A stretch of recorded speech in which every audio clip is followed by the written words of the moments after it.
After a deaf hiker fell 600 feet down a mountain, a rescue helicopter finally spotted her wrapped in a sleeping bag. As they got closer, they realized she wasn't alone. Undeterred by her disability, Amelia Milling, a deaf 21-year-old Rochester Institute of Technology student, planned a 3-day solo hike on Crow Pass, a 23-mile trail in the Chugach mountain range of Alaska.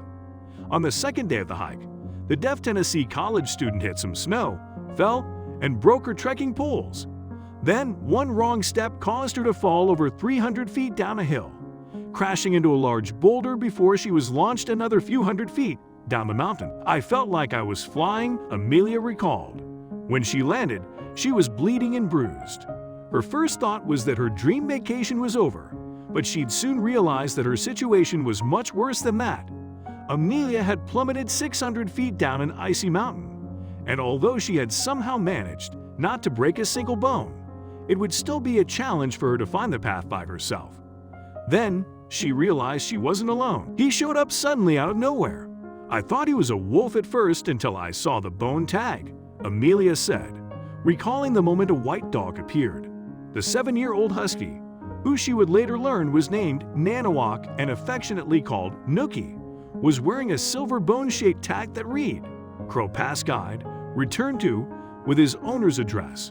But the dog would help return the human to where she belonged, not the other way around. For the next day and a half, Nookie refused to leave Amelia's side. "He gave me the motivation to get up and walk another 7 miles, Amelia said. "If he didn't show up, I probably wouldn't have gotten back up and kept walking that much," she added, referring to Alaska's version of Lassie, after Nookie helped rescue her. Nookie led Amelia back to the trail and continued hiking with her until nightfall.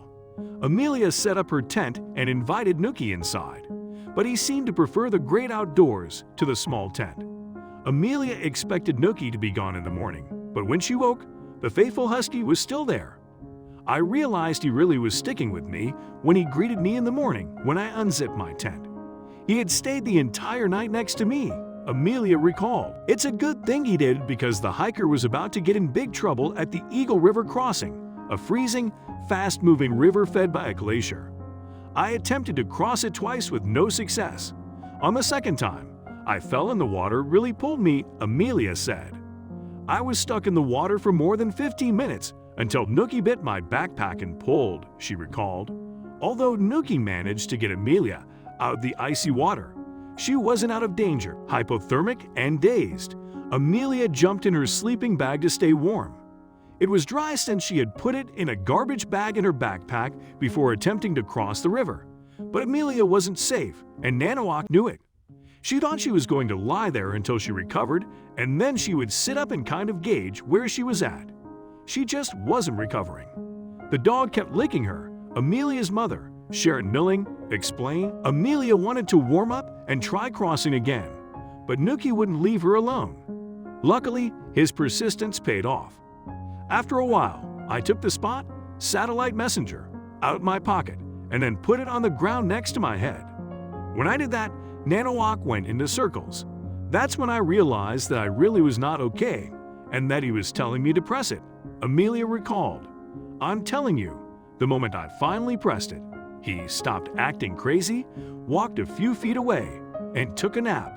I don't know how, but he knew." Amelia stayed huddled on the side of that river for several hours after the sauce button on her spot device alerted Alaska State Troopers and sent a message to her mother and sister in Tennessee.